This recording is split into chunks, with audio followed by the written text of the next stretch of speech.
Welcome back. I'm Gary Parr. And I'm Beth Ellicott. And you're listening to the midweek version of Fiber Talk, the twice-weekly podcast for needlework artists.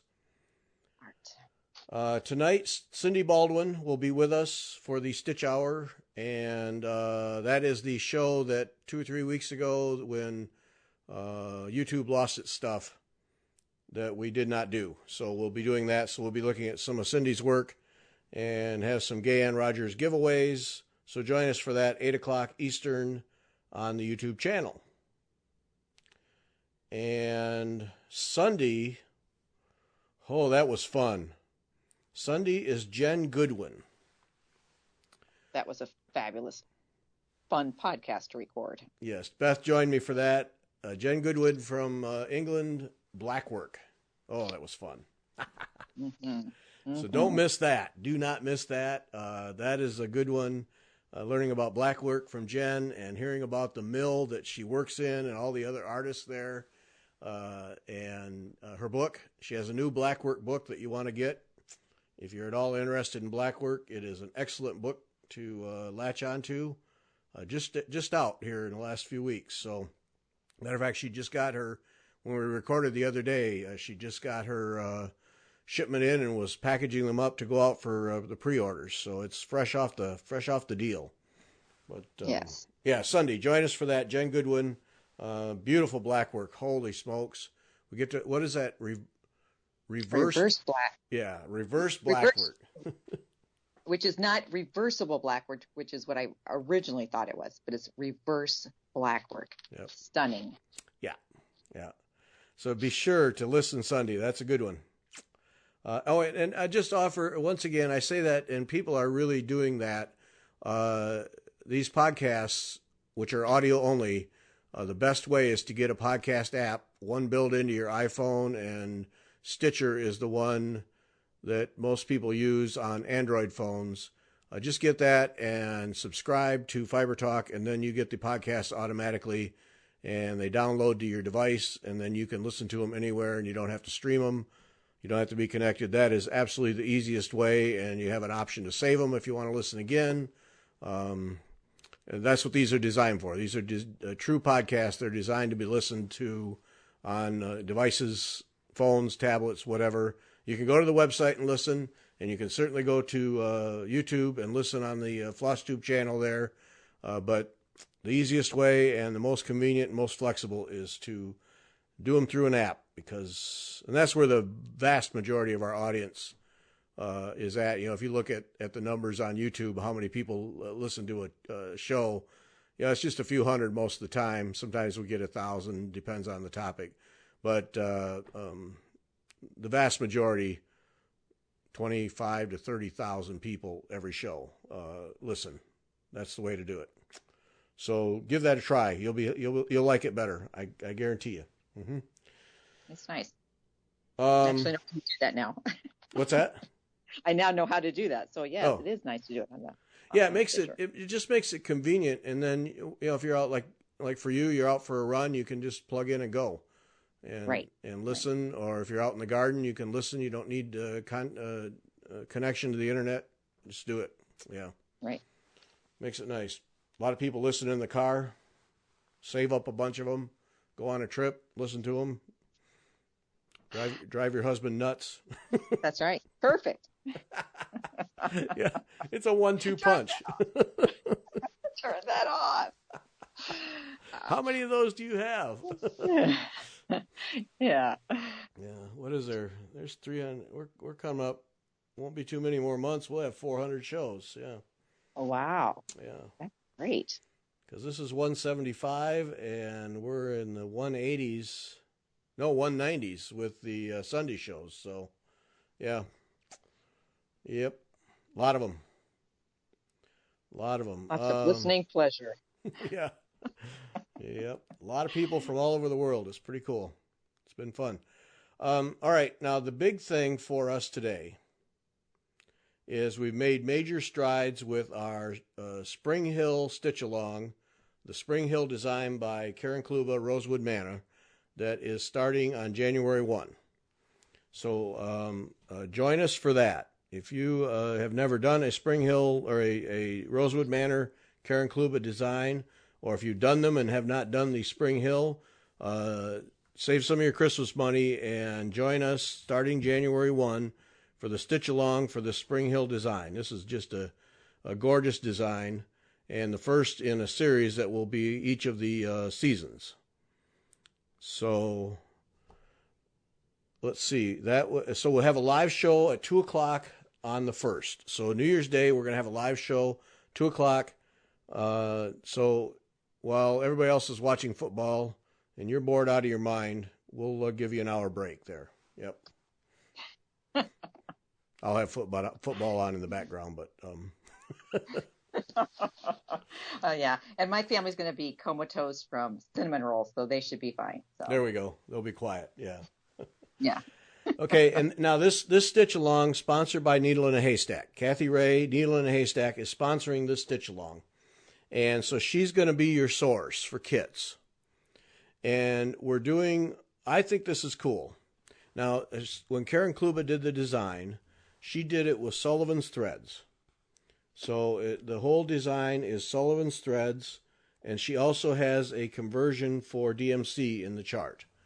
And so she did it on 32 count antique ivory linen with Sullivan's threads. Now, Kathy at Needle and Haystack will have those kits. So you'll be able to get the Sullivan thread and linen as a kit from Kathy along with the chart. But we're doing something different with this one. So each of us, Jennifer, Beth, and I, are doing the same design with different linen and different threads. I think this is cool. It's fun because then we can see, because it will look a little bit different depending on the threads you use and the fabric you use, but it gives you you can see it then. You can see what happens when you change the ground cloth, when you change the threads you use. It's going to be exciting. Yep. So Jennifer is going to do it on 37 count Russian tea cake. All of our linens are an off-white cream in that range. And then Jennifer's going to use the DMC threads. So she's going to do 37 count with DMC threads. And then you're the show off of the bunch. Sorry. 45 count with 103. Yes. Soie d'Auger. Versoie. Isn't that the name of the Versoie? 103. Yes. And the colors, Kathy has sent us an image, a photo of them, and those colors it's on Florence is the name of the fabric. They are gorgeous. They're just gorgeous on that. Yes. And I'm looking forward to it. They are. When I saw those, it was like, oh, I want to do that. But I'm sticking to my gun. Yeah, so Kathy's putting these together now on the website page for this show, and I'll put them in the floss tube video, which is just the still photos, and then I'll also put them on Instagram, so you'll be able to see each of the 3 combinations. So Jennifer's doing DMC, Beth is doing 100/3 on 45 count, Jennifer's on 37 count, and then I'm doing Soie d'Alger and NPI silks. There's just 2 skeins, 2 colors of NPI silks. The rest are all Soie d'Alger on 40 count, Newcastle. So we have 37, 40, and 45 count are the 3 combinations, and it'll be set up so you can call Kathy or contact her and just say, I want Gary's kit, or I want Beth's kit, or I want Jennifer's kit. So you can do that, or you can get the Sullivan kit if you want that, or you can do your own thing. I mean, Kathy will help you out if you have another way to do it. But basically 4 different kit combinations for this one, each of us doing it different. And yeah, I think it's going to be great fun to see the colors, because each one, the colors are just brilliant, vibrant. Of course, that's Karen. That's Karen, right? Yeah, she has a clue about those things. Yeah, her color combinations are always gorgeous. Yep. It's just... So you'll be able to do that. So Kathy is getting that together. The only thing we don't have is the price. Kathy has been working hard here in these last few days to get these together, get the colors specified, and so she got all that done. So we'll have pricing. You'll be able to contact Kathy at Needle in a Haystack needlestack.com, and order up. So you'll want to order your kits as soon as you can. And this is Wednesday. I would expect Thursday, Friday, she'll have the pricing figured out. So there's not going to be a long delay. We're trying to get this going so you can get your kits ordered. And she has supplies in-house. So you should be able to order, and plenty of time to have them for the January 1 start.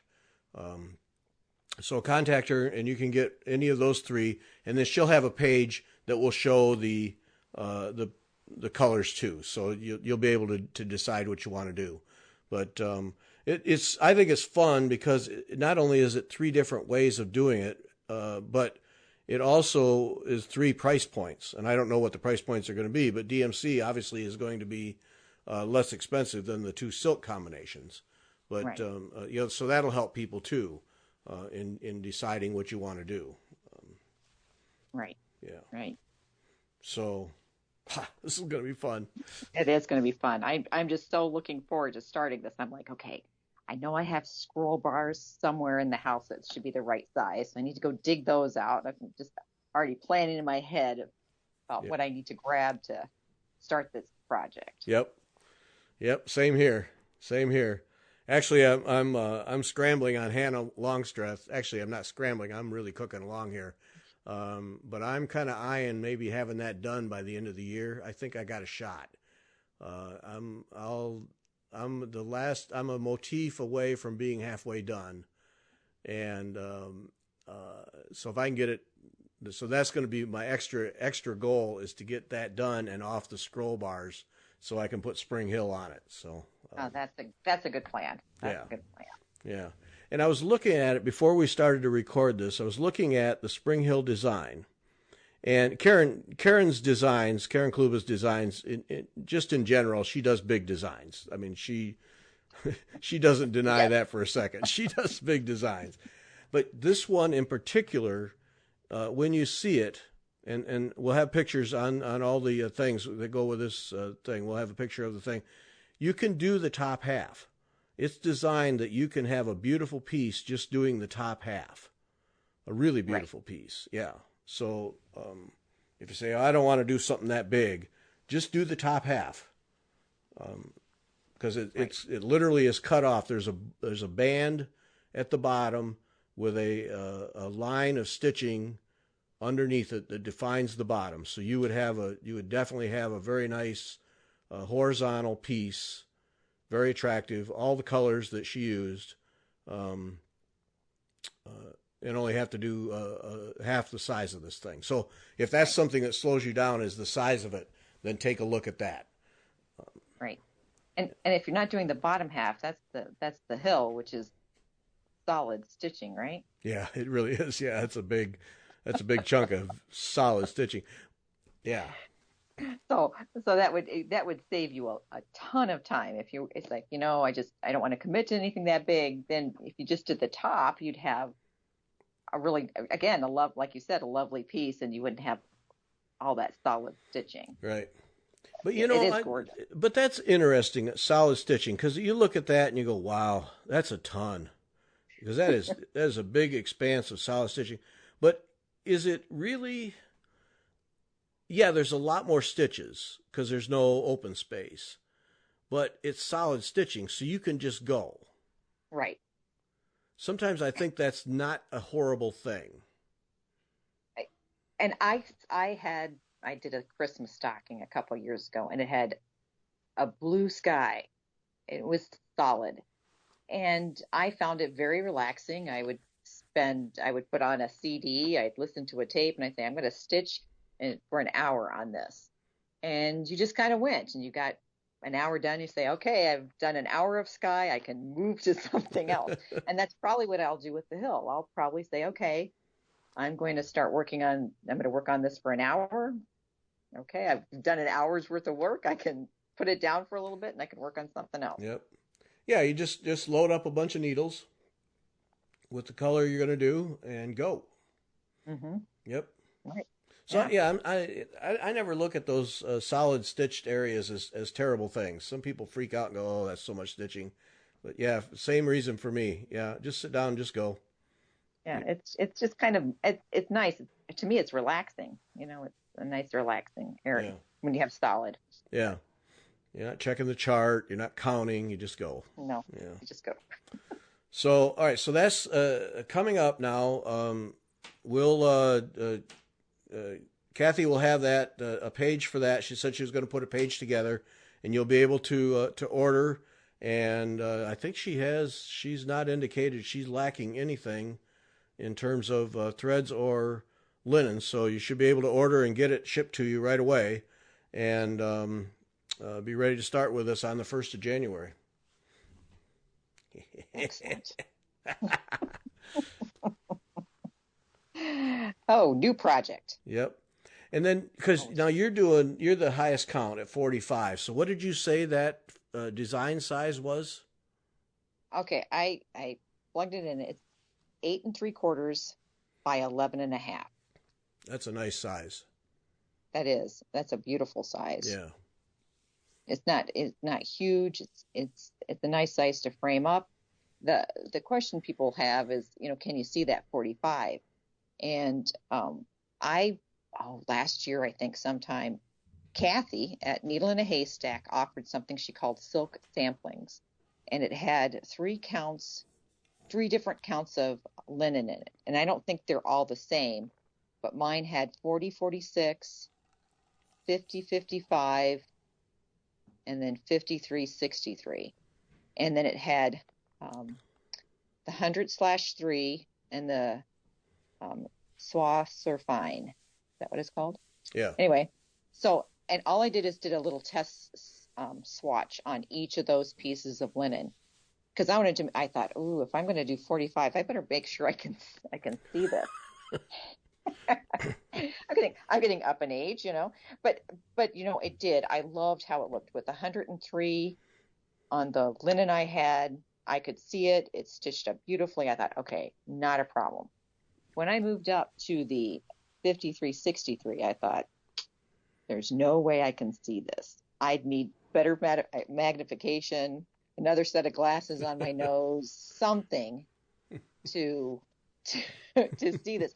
And it was also fun because it enabled me to see, like, the 103 onto 53 63 was too fat. Yeah. I liked the thinner thread, the Surfine, on there. So it was kind of fun to play with this sampling of silks and linen. So if you're not sure, again, I think that's right on her home page. She has a little link, and you can see she has two different kinds, and they're nice pieces of linen, and you get two spools of thread and needles and a needle threader. It's a great buy. Yeah, because Beth did a little stitching on all three of them, and I'll put the pictures on the page for this podcast so you can see them. But it's a cool little package that Kathy put together, because it allows you to test different threads on different ground cloth thread counts and see what the coverage is, because that's always the question people have. Well, how many strands do I use on this thread count of linen or whatever your ground cloth is to get the coverage?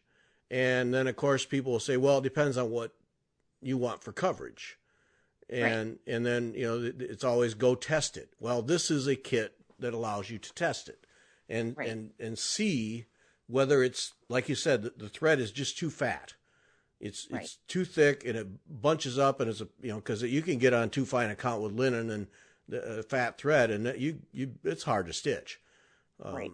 So and it is a matter of personal preference. Some people really like their stitches to really stick out, but I know that this would drive me crazy if I were stitching a whole bunch on these finer linens with the 103. And 103 is like a little bit thicker than a sewing thread. It's not like it's a fat it's a fat piece of thread. So, and the Surfine is more like a sewing thread. Uh-huh. So it really is a fine thread, and it's beautiful for stitching over one. If I had to do a lot of stitching over one, I think I'd have to get myself more of this stuff. Yeah.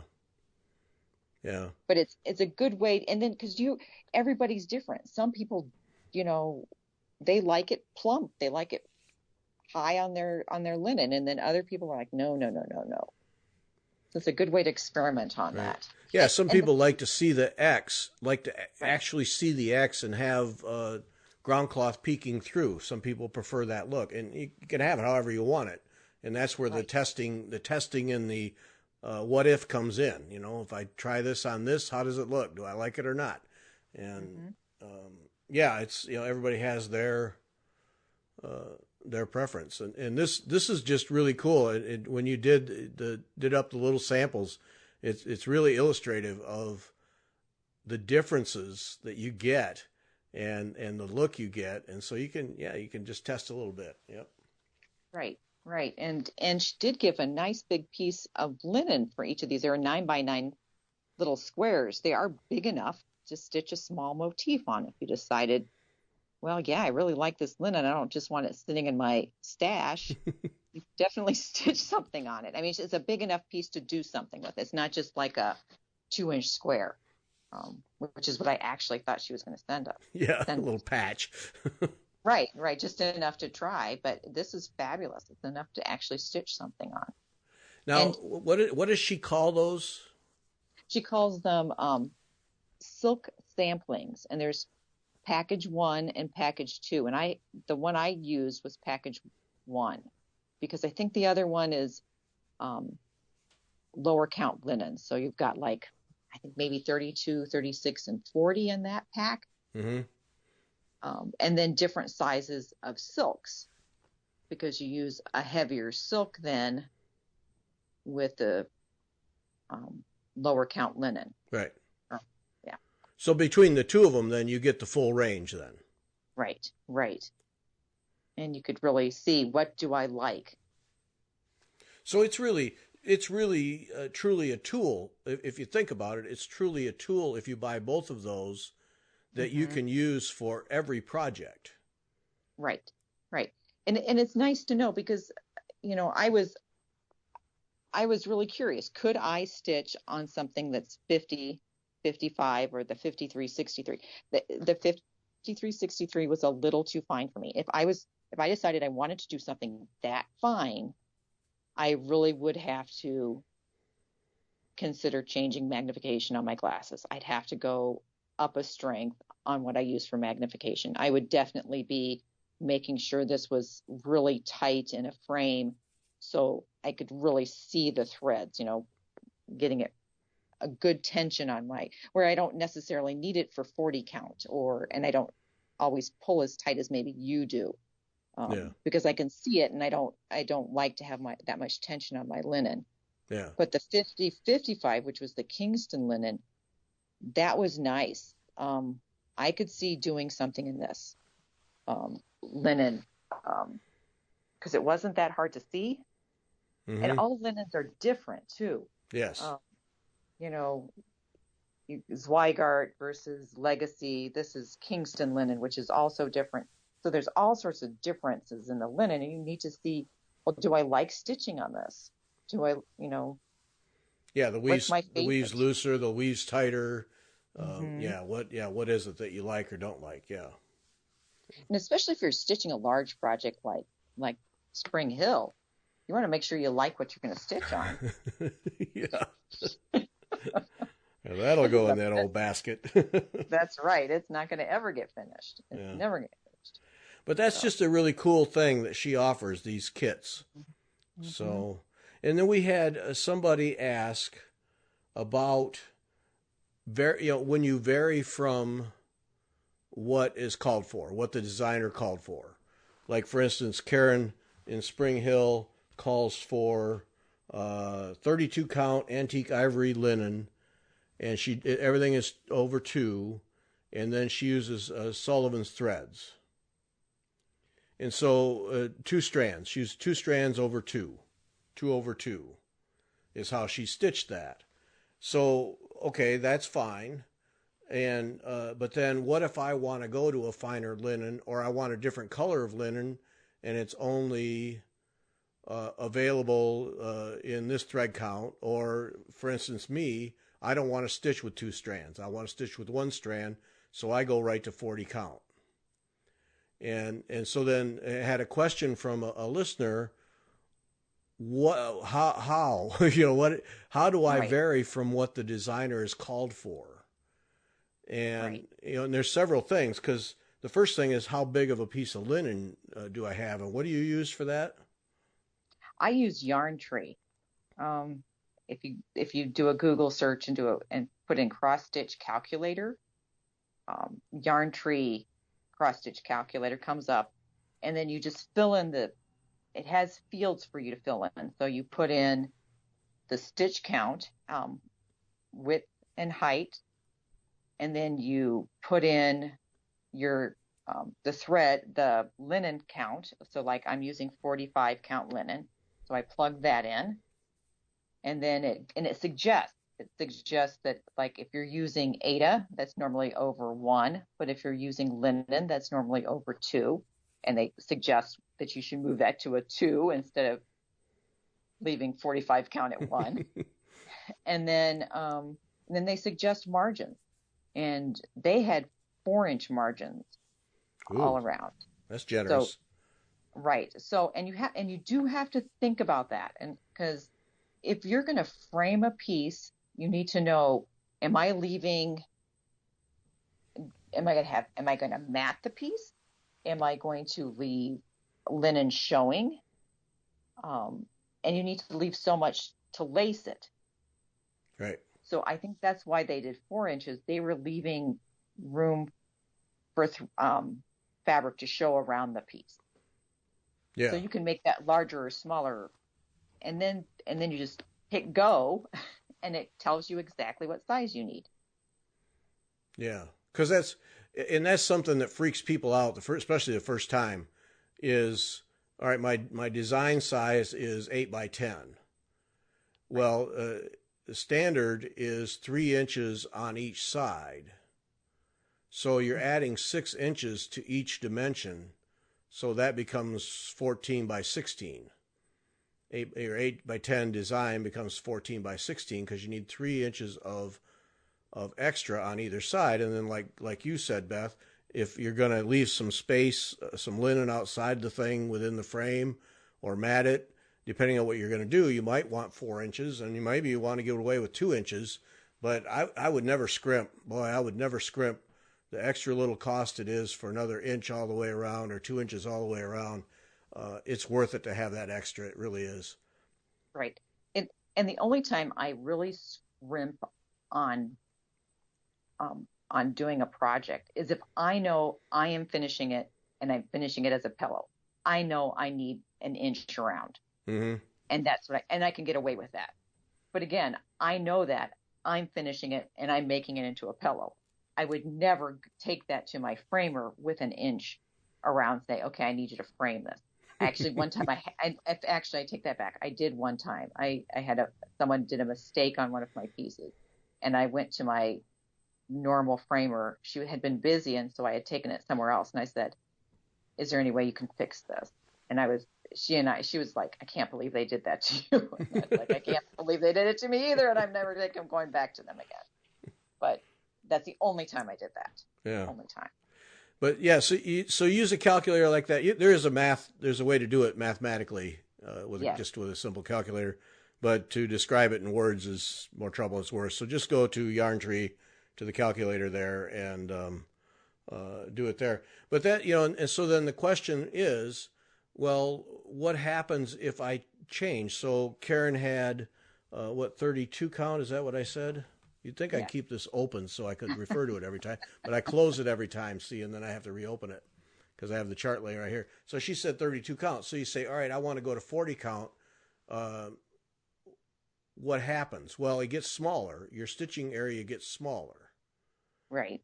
And then if you go to 45 count, like with you, Beth, then on your spring hill, then you get a smaller piece yet. So you can determine if you want a smaller piece of a design, go to a higher thread count. But just remember, you're going to be stitching on a higher thread count. There's a price for everything. But Right. you can make just about any design considerably smaller just by going up in thread count on your ground cloth, and it's what you want to do. Right. And then the reverse, be careful how low you go with thread count because you'll end up with a monster on your hands that maybe you don't want. You get down, 30 threads on the ground cloth, you're going to get a pretty big piece. So, Right. It's because this is a big piece as it is. It is a larger design, and so you need to be careful about that. yeah. But But you can do whatever you want. right. You don't have to follow the designer's ground cloth spec. No, you can do it higher count if you want.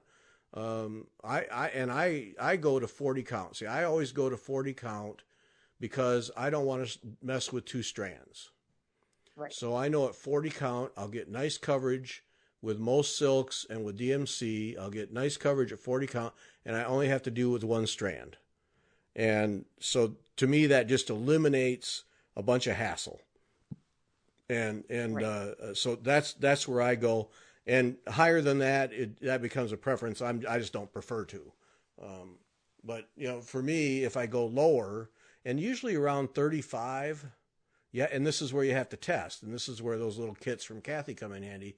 Usually around 35, if you take DMC as kind of the standard, around 35 is where you have to make a decision whether you like it with two strands or with one strand. That's kind of the breaking point. And below that, it's definitely two strands. In that mid 30s range, you might like it with one, you might like it with two. You just have to decide. Yeah. Right. And then you have to decide. I don't mind laying my thread. I don't railroad. I've never been able to get railroading to look nice. I end up taking a laying tool, and if I have two threads, I lay those, all my cross stitches. I know my friends would laugh at me at Guild. They'd be like, "What are you doing, Beth?" I'm like, "I'm laying my little X's, stop laughing." But that's how I could get them to get smooth. And that's one of the reasons I decided to go to a higher count is I wanted to use the 100/3. I think it's a beautiful thread. It has a lovely feel to it. And I thought, I know they have a large range anymore with this in the United States. And I thought it'll be gorgeous. But you also have to remember that this silk is round. It's twisted. Where the Veriswal, like what you're using, it's not twisted as tightly. Yeah. So it looks more so floss and different look. it just looks different. It's just a different look. So you need to pay attention to that. You might not like how this looks. And that's again where this little thread pack, you might say, "Ooh, I really don't like this." Mm-hmm. And it's fine. There's lots of things to try. And I was just stitching on, and I can never remember which count is which, but I was stitching on a little project, and I'm stitching over one, and it's one of those even weaves. So it's either Monaco or what's the other one? Lugana? Yes. It's probably Lugana. And I was thinking, wow, Spring Hill on Lugana would be pretty over one. Uh-huh. Because it would make it tiny, but you've got such a nice, again, it's not linen, but the weave is even, right? Yes. So it'd be very easy to stitch it over. Well, not easy to stitch it over one, but it would look very interesting stitched over one. But you said there was Algerian eyes. Now, could you do the Algerian eyes then? You might have to substitute something. Yeah, you'd have to take a look at that. Yeah. Yeah, you'd But have to take a look. And it depended. I don't have the chart, so but again, if you wanted to do that, that would make it. I think it would look beautiful on something like this. If you wanted to make it really tiny. Yeah, and actually, the Algerian eyelet is just in that vine border on the top half, so you could fudge that out. If you didn't want to do eyelets, you could easily stitch that with something. Just do cross stitch. Yeah, just a little cross stitch, and that would be fine. Yeah, that'd be easy to do. Yeah. Right. But again, that's another option too. Using the Lugana and an even weave. And I like stitching on Lugana over one. I think it looks beautiful. Yeah, well, that's beautiful fabric to work with. Yeah, yeah. Mm-hmm. Well, and that's that's the thing. And people, two strands. I don't want to lay two strands. Just grab a piece of cloth and do two strands over two, and lay the threads. Just do a 1 inch by 1 inch field and lay the threads, and then do another right next to it, another 1 inch by 1 inch field, and don't worry about how the threads lay. And tell me it's not worth it. Because it's worth every bit of that effort when you get done, because you're just my opinion, but your threads, your stitching will just look so much cleaner. The sheen on the threads will come through better. The light will reflect all the little things that really make something stand out, make it worth it to get at least that top cross to lay flat. Right. It's worth it. And it's right, and especially on that big field of the hill you're going to have, if those threads aren't laying right, it will look. I don't think it'll look as nice as if you laid them. And again, that's why I moved to a smaller count of linen, because I didn't want to do two. I don't want to mess with it. I just don't want to mess with it. And that's the only way. That's the only way I would do two, is to lay them on something like this. And I don't want to do it. I'll use one strand, go to a smaller count, and then I don't care. And then it's just a matter of getting the tension right, and you just go. Yeah. And I have to admit something. I just recently, within the last, I would say 5 years, started stitching on 40 count linen. I was afraid of it. I thought, 40 count, it's terrible. How can anyone see that? Oh no. And now it's like, 40 count, I can do that. I think if you have, I advise people, good lighting, don't start it when you're tired. Magnification if you need it, and then try it. Just these little samplers, try it. You might be really surprised on what you can get by using a smaller count linen. Yep. People sometimes are afraid of those things. Yep.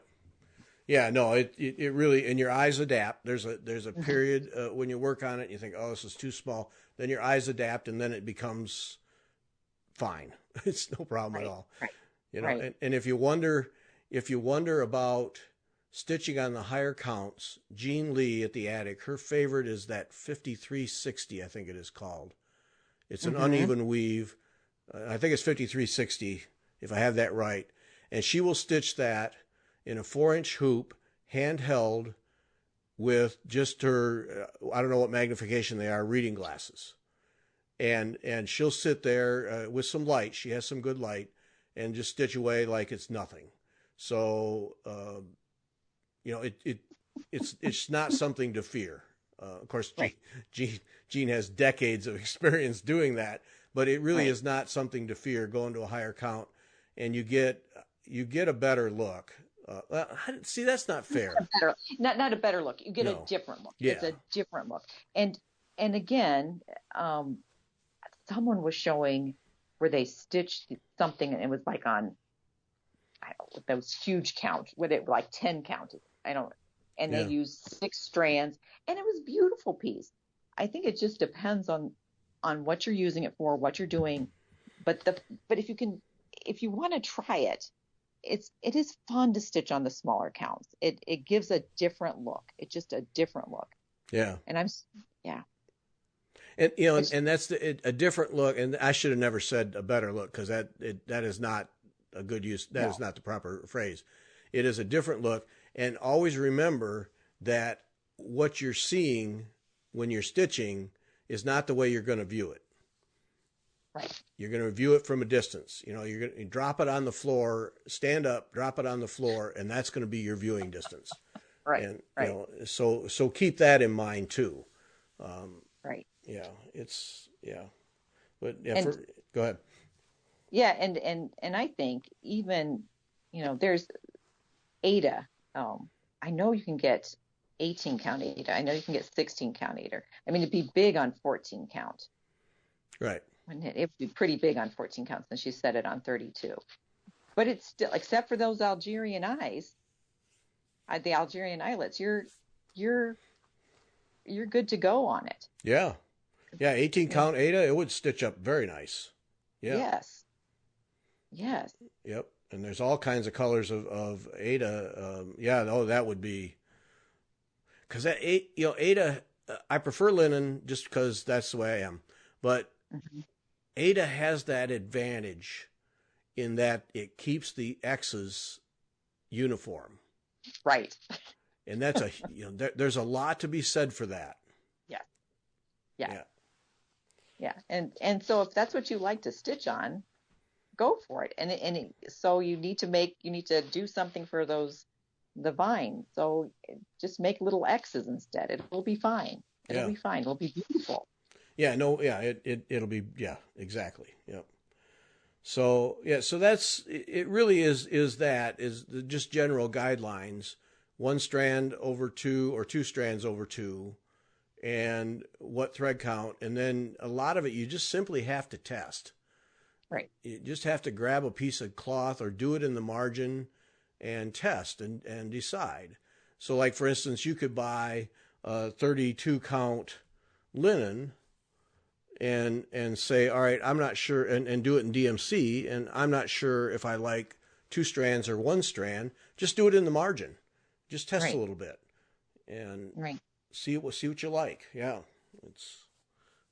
yeah, those kits. That's I'm gonna have to get those because they weren't expensive either. What, $20 you said, No, something like that? $20, $20, Yeah, nothing. And especially since you get the needles and a little needle threader, yeah, at least and that's nice too, just to have those. yep. And she gave you different sizes of needles I mean, maybe I might have had better luck on the smaller count if I moved down to that beading needle. But I did. I was too lazy. I put it on the smaller needle for this Soisservine, but I didn't want to move to that beading needle. Yeah, Maybe I would have had better luck though, little thin because piece that's of the other wire. thing. Yeah, Yeah, that's the other thing. You do have to pay attention to your needle size yep. when you're stitching with the. Um, That's critical. Actually, that's it's easily as critical as these other things. It mhm. needs to have, it needs to open up that hole so the thread is not getting dragged across the linen all the time. Right. And now, like for instance, I'm doing mine with the Versoix. Now that stuff frays easily. So and I've done enough of it that I pretty much know. But so you use shorter lengths and make sure your needle size is correct. So you're opening the hole and not dragging that thread through, and use shorter lengths. And then watch your thread as you're stitching, and after you hit the halfway point of the length that you're stitching, watch it, because if it starts to look frayed, you want to end off, because you'll be able to tell, because it starts to lose some of its sheen, and you'll be able to tell in that I stitched with that one, 5 stitches too long. It starts to look a little ragged, Right. and yeah, Right. you have to keep an eye on that. But you do for anything, you take pearl cotton. To Oh, me, you really got to watch that. right.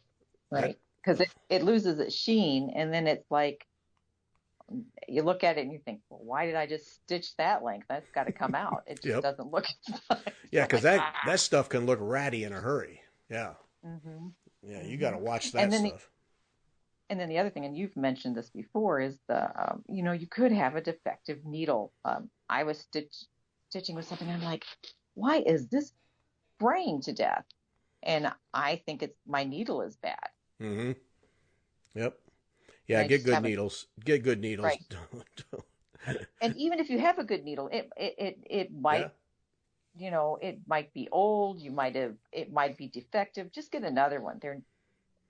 They're not that big of a price point in comparison to everything else. Yep. And especially the amount of time we spent. You know, this is going to be a big piece. It's going to take some time. Um, I'm going to be very careful about um, setting it up, getting it all set up properly, because I want to make sure I'm I'm doing it right, because it's going to take me a lot of time. So I want to make sure everything's lined up, I guess, is Right. properly.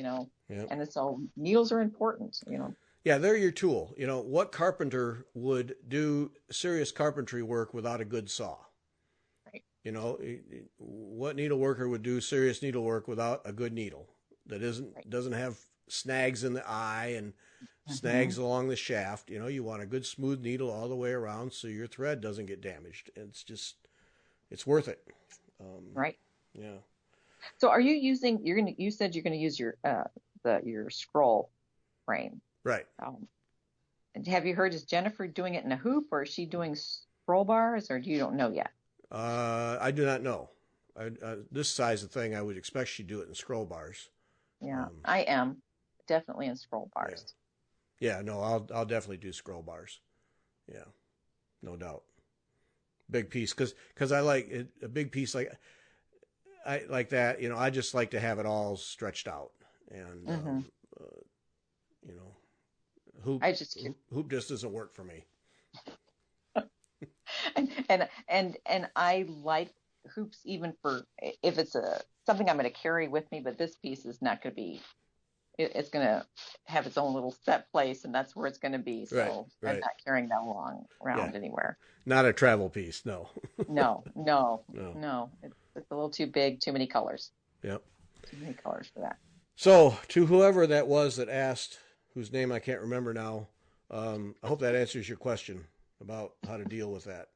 But yeah, any chart, any cross stitch chart, even if it's an ornament, all the way up to a full coverage thing, that's up to you how you do it. It's up to you what ground cloth you use, what threads you use, and you don't have to follow what the designer did. Right. Yeah.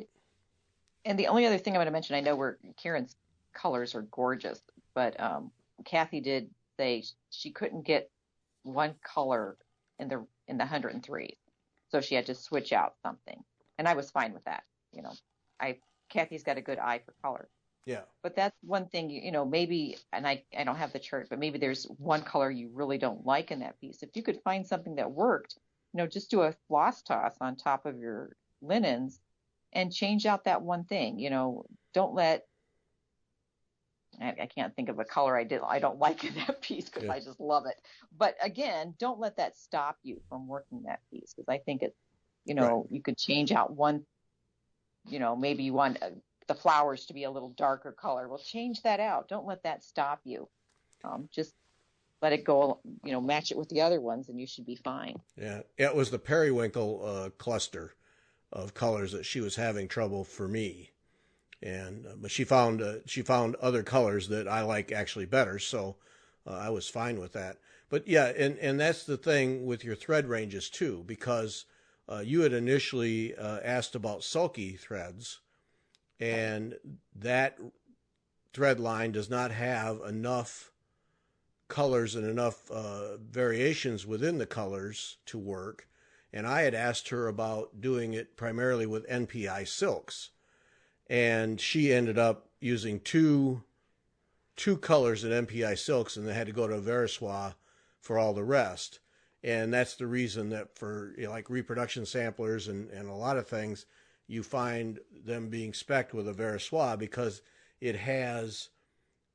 that line has the color range and the subtle color changes that allow reproduction sampler people to match up to the best that they can, gives them the most flexibility. So what I had hoped would be mostly MPI silks is going to be two MPIs and then all of Veriswa, because that's how it, that's how the colors worked out, and nothing you can do about that. Right. Just or you go in and start making some significant changes in color, in the color scheme, if you want to stick with one thread type. So Right. And that would be hard with Karen's pieces, I would think, because she's got such an eye for color. I could see taking one color and changing it. yeah, Maybe like the flowers, or maybe you don't like the color of the green vine. You might be able to change that. But you start changing a lot of it, you might end up. I just think you'd have problems. I just think you might have that. Yeah, you either would then say, all right, I'm going to make this look completely different and just start with a blank slate in terms of the colors, or yeah, Right. or you end up with kind of a mishmash that may not work. And Right. Right. um, Eh, Right. And now and I would have to do that at a store, and yes, I don't have one close to me, so I'm just gonna let Kathy pick my colors. yeah, that's one of the real powers of being able to go to a store is you could, get it laid out on a table, put down the piece of linen you're going to use, or Mm, uh, Aida cloth, whatever you're going to use, and then dropping threads on top of that, and you can immediately see what's going to work and not. But that's going in on a weekday and afternoon when they're not busy, and being able to suck up time and space in a store to do that, and mhm. or trust Kathy. Okay. Just And I'm going to tell you right now, Kathy has for years. I had Kathy's pulled colors for me. She has great eye for color, great yes, eye for color. So yep. So all right, so that I hope that helped with all that, and um, yeah, join us for the stitch along. Now, last week we talked about doing projects, notes, and instructions and everything electronically. And I mentioned about that I use GoodNotes, and Notability is another app that works in the Apple iOS operating system.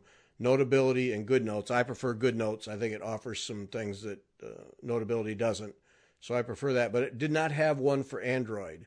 So I did a little research, and it looks like, from what and I didn't spend hours, but I did spend some time, that Microsoft's OneNote app will do as much, and in some cases more, than GoodNotes. And that comes in that Office 365 suite, is the right. OneNote. And I'll tell you right now that I have not. My husband was playing with that at one point on our home computer, and he was trying to get me excited about it. He's like, "Look, you can do this, and you can clip, and you can drop." And I was like, my eyes were glazing over, like, "Yes, dear, yes, dear." Now I've got to eat humble pie and go. Could you re-show me how to do this? Oops. Oops. Because he was using it for a vacation we were taking a couple of years ago to London, where he was dropping information into notes and then writing over the brochures, what we wanted to do. He was super excited, and I was like, yeah, what can I use this for? But now I'm like, ooh, now I know what I can use it for. I've got to go play with this. Yeah. Yeah. Yep. Oops. Oops, oops. Uh, oh well, he's a good guy. He'll help me. Yeah.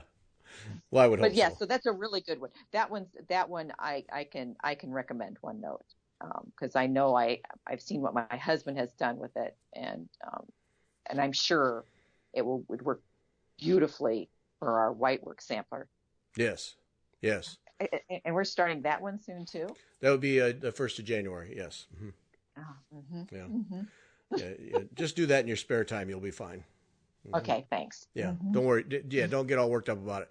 Just say, all right, my spare time, I'm going to do the whitework sampler. You'll be fine. Okay, yeah. Mm-hmm.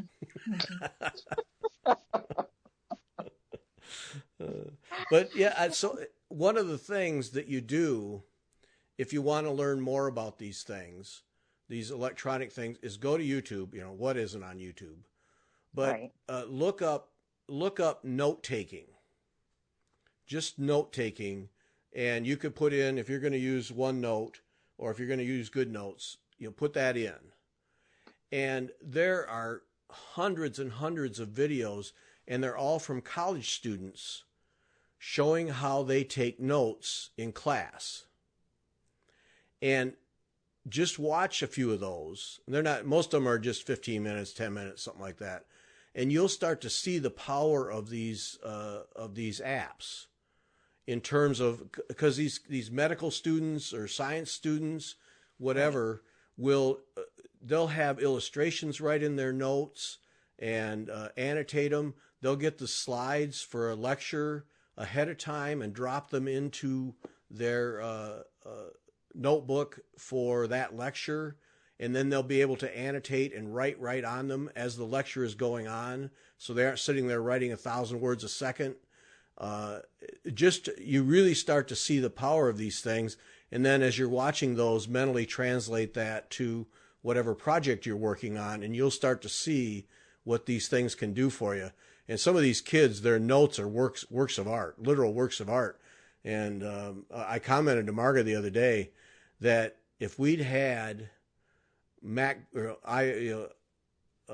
iPad Pros and these apps when we were in school, huge difference maker. Wow. Right. Oh. Right. And I have engineering students, and my son was watching a class, and he had his writing tablet out, and I kind of looked over his shoulder, and I said, what kind of whisper, what are you doing? And he goes, I'm taking notes. He said, he can't hear me. The video's off, Mom. But he was writing the equations as his professor was going over it.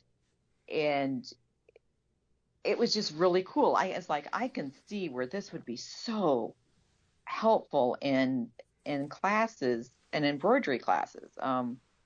In these big ones, this whitework sampler that we're doing, to go and say, okay, I need to put more tension in this square, or I need, whatever.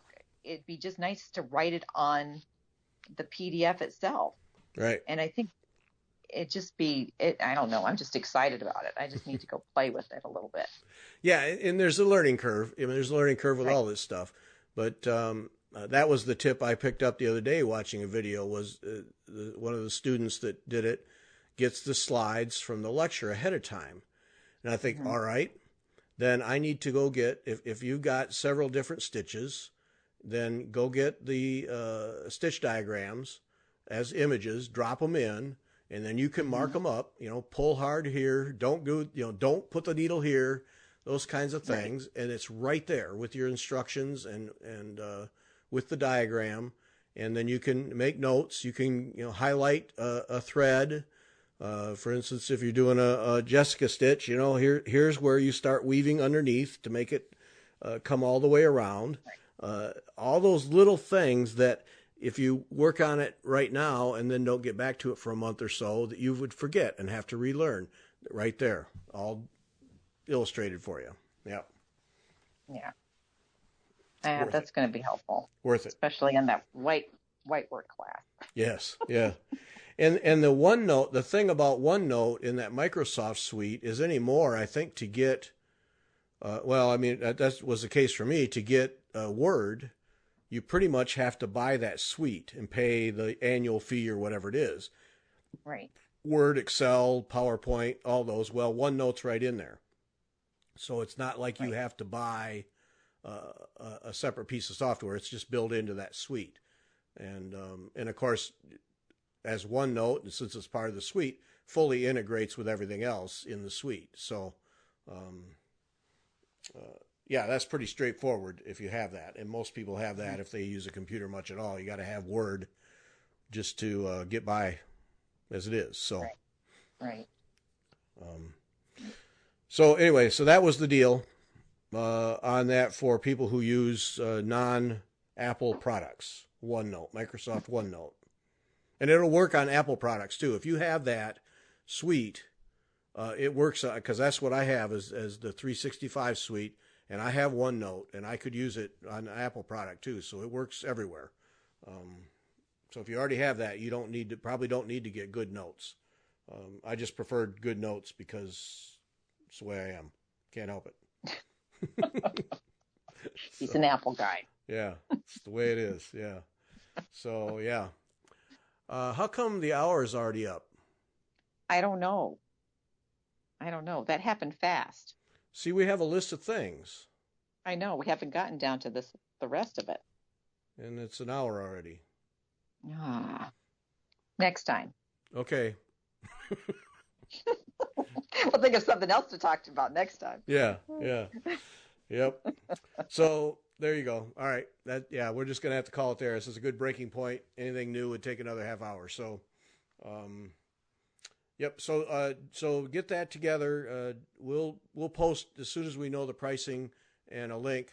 We'll make it available so that you can get to Needle in a Haystack and get your Spring Hill kits, whatever one you want, and look for the photos and all the things will be available. Starting with this show, and then join us on the 1st, and then definitely join us Sunday with Jen Goodwin. Oh yes. Yeah. That was a great show. That was a lot of fun. Yep. That was Arlene Cohen suggested her to me, and I looked at Jen Goodwin stuff. It's like, holy smokes, got to talk to her, and she was enthusiastic. What fun! She was great fun. Yeah. Mm-hmm. Royal School graduate. Yeah, the whole bit. And that new book. Mm-hmm. Mm-hmm. Yeah, that's done well. That's really done well. Obviously, she's highly skilled. If you look at any of her work at Blackwork, highly skilled, and yes, knew what to put in the.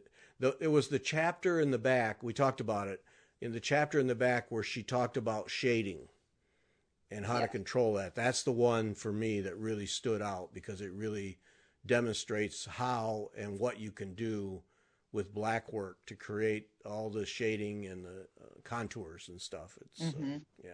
And I think, and that's the intimidating part about black work to me. So, yeah. Yeah, I agree. But she explained it well in that chapter. She explains it. I felt when I read the chapter, I felt like, oh, okay, I can see this now. Executing it, yeah, we'll see. But yeah. She's a talent. She's good. Yep. So don't miss that. All right. Tonight, Cindy Baldwin. We get to look at some more of her stuff. Join us 8 o'clock Eastern Time. Sunday, Jen Goodwin. And then we'll keep you posted and hit Needle and Haystack, Kathy Ray, for the Spring Hill kits so we can get going. All right. Yes. Have a great. Let's quit right here. All right. Have a great day, Gary.